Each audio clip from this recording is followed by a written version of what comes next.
Kung akala mo tapos na tayo sa mga asong kayang humarap sa panganib, at kung nagulat ka sa mga lahi ng aso sa Part 1, mas matindi pa sa mga susunod. Dahil sa Part 2 ng ating listahan, mas matindi, mas bihasa, at mas nakakabilib na mga asong mandirigma ang ipapakita namin, mga lahing hindi lang pangbantay, kundi pangbakbakan. Mula sa mga asong kayang lumaban sa mga leopard, hanggang sa mga ginagamit sa tunay na gera, narito ang Part 2 sa 10 aso na kinatatakutan ng mga pinakadelikadong nilalang. Kaya naman kung hindi ka pa nakapag-subscribe sa aming channel, mag-subscribe ka na para naman lagi kang updated sa mga ganitong uri ng video.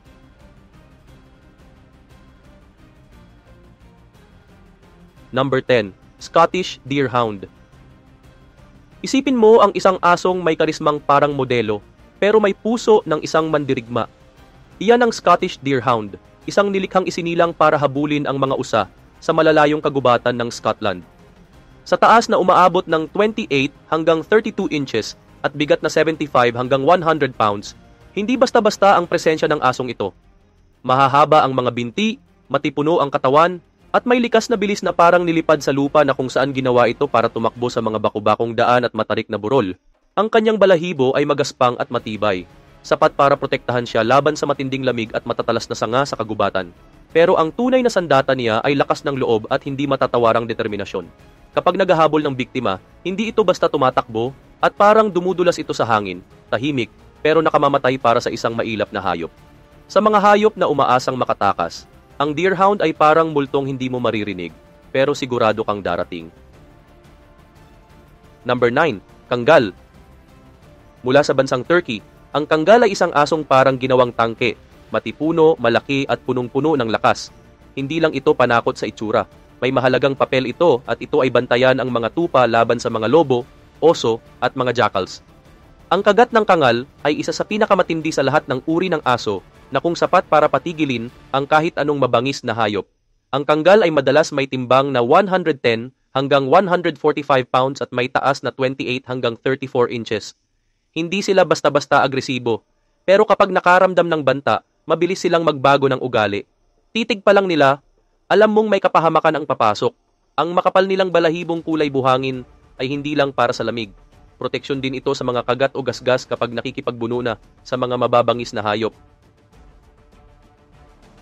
Number 8. Buli Kuta. Sa paglalakbay sa Indian subcontinent, matatagpuan mo ang Buli Kuta, isang aso na ang pangalan pa lang ay nakakikilabot na. Kilala bilang Beast from the East, ang asong ito ay tunay na dambuhala, kadalasang tumitimbang ng 150 hanggang 170 pounds at may taas na umaabot mula 30 hanggang 44 inches. Mabigat ang katawan, matitibay ang buto at napakamuskular at isa itong sinaunang mandirigmang aso na ginamit noon para sa pagbabantay at pangangaso sa matinding kondisyon. Ang kagat ng Buli Kuta ay para bang sariling sandata. Kapag isinabay sa laki at lakas nito, kayang pabagsakin ang mas malalaking hayop sa loob lang ng ilang segundo.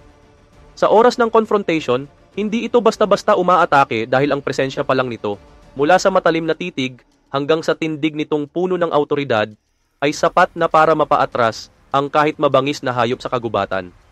At kapag sumigaw ito sa labanan, hindi ito simpleng tahol. Para itong isang halimaw na umaatungal na kumakatawan sa matinding bangis ng espiritu nito. Number 7. Karelian Bear Dog. Ang Karelian Bear Dog ay may pusong palaban at likas na tapang na kayang manindak ng kahit pinakamalaking hayop sa kagubatan. Hindi ito basta-basta aso. Isa itong isinilang na mga ngaso, partikular na pinalaki para harapin at hulihin ang isa sa pinakamapanganib na predator sa mundo. At ito ay ang oso. Nagmula sa Finland, ang Karelian Bear Dog ay may timbang na 44 hanggang 50 pounds at taas na nasa 19 hanggang 23 inches. Pero huwag mong maliitin dahil ang tunay na lakas nito ay nasa kanyang diskarte sa pangangaso. Gamit ang liksi, mabilis itong sumusugod at umaatras, ginugulo ang kalaban habang iniiwasan ang matitinding atake. Ang makapal at weather-resistant nitong balahibo ay panangga laban sa matinding lamig at mga hampas ng kuko mula sa oso. Ang matinis nitong tahol ay nagsisilbing walang hintong alarma na nakakagulo sa target nito habang tinatawag din ang mga tao sa paligid. Isa itong aso na ginawa hindi lang para makaligtas, kundi para makipaglaban. Number 6. Australian Cattle Dog. Ang lahing ito ay matibay na parang bakal mula sa mahahabang lupain ng Australia. Ang Australian Cattle Dog ay kilala bilang matatag na tagapagtanggol ng mga alagang hayop at isang bangungot sa sinumang mabangis na hayop na susubok pumasok sa teritoryo nito. Bunga ito ng crossbreed sa pagitan ng mailap na dingo at mga domesticated na aso sa Australia, kaya naman taglay nito ang kombinasyon ng likas na survival instinct at matalinong diskarte. Bagamat compact ang katawan, ito ay puno ng laman. May timbang na 35 hanggang 50 pounds at taas na 17 hanggang 20 inches. Ang kagat nito ay mabilis, matalim, at eksakto na kung saan hinubog sa maraming henerasyon para sa pagpapatakbo ng matitigas na baka at para harapin ang mababangis na hayop gaya ng mga dingo at fox. Hindi lang ito basta tumatahol kapag may panganib, kumakasa agad ito. Ang Australian Cattle Dog ay isang buhay na kalasag para sa kanyang kawan na handang ipaglaban ang mga ito anuman ang kapalit. Number 5. Norwegian Elk Hound.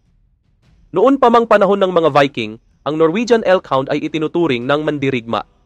Ginamit ito sa pangangaso ng moose at oso at tumindig bilang kakampi ng mga mandirigmang Norse, bilang bantay at kasangga sa laban. Ang lahing ito ay may makapal na dobleng balahibo na nagbibigay proteksyon hindi lang laban sa matinding lamig, kundi pati sa kagat at galos mula sa mga mababangis na hayop.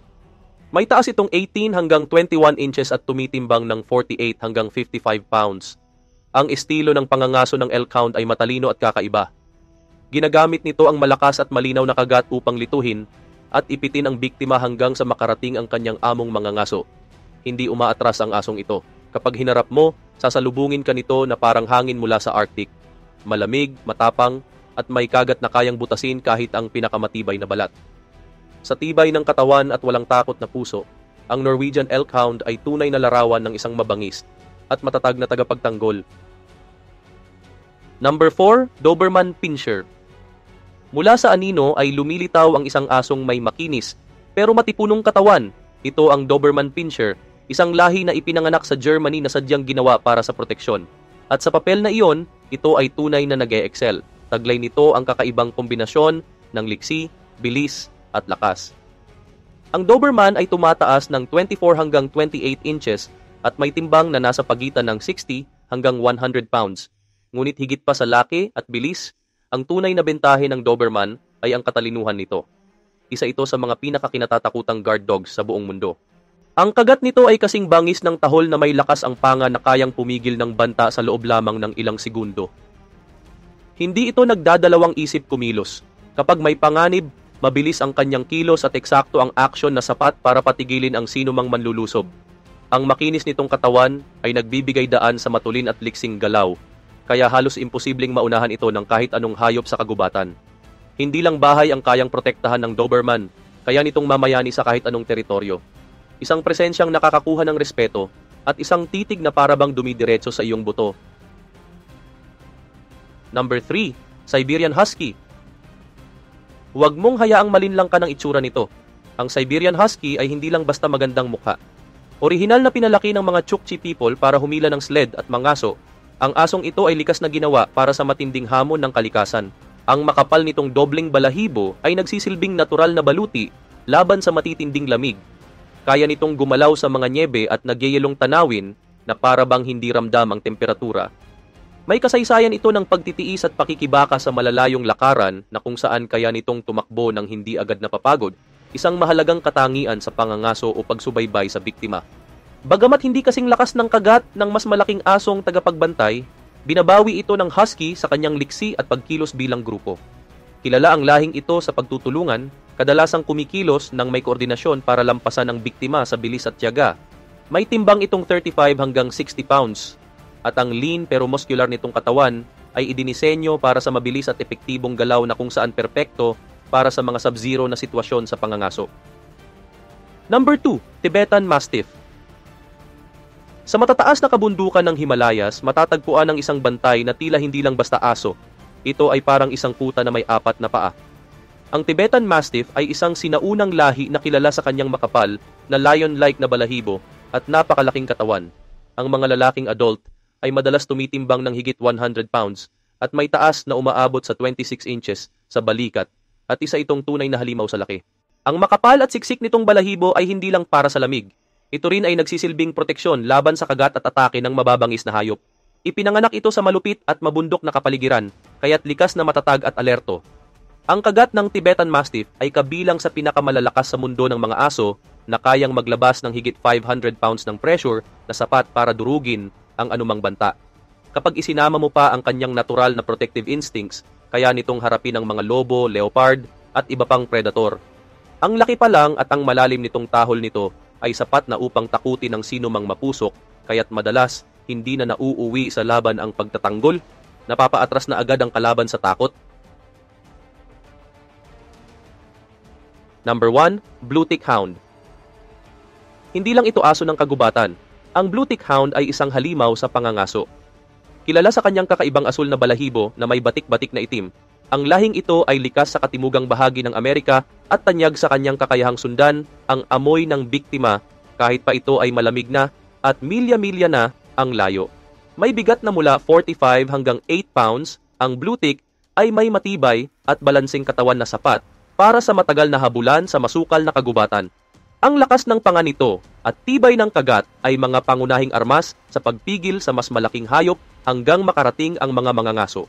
Pero ang tunay na kinatatakutan sa asong ito ay ang likas nitong determinasyon. Hindi ito sumusuko. Sa bawat yapak nito ay dala-dala ang malalim na instinct para mangaso at manghuli. Hindi lang ito sumusunod sa amoy. Sinusundan nito ang tawag ng kalikasan na siyang gumagabay sa kanya bilang isa sa mga pinaka-epektibong tagapangasiwa ng populasyon ng mga mababangis na hayop sa kagubatan. At yan ang ilan sa mga pinakamabangis, pinakamatatag, at pinakamapagkakatiwala ang mga lahi ng aso sa buong mundo. Mga asong hindi lang basta alaga, kundi tunay na mga mandirigmang handang ipagtanggol ang kanilang teritoryo at mga mahal sa buhay, anumang oras at kahit gaano pa kalaki ang kalaban. Kung nagustuhan mo ang kwento natin ngayon, huwag kalimutang i-like ang video, mag-subscribe sa channel, at i-hit ang notification bell para lagi kang updated sa mga susunod pa naming kwento.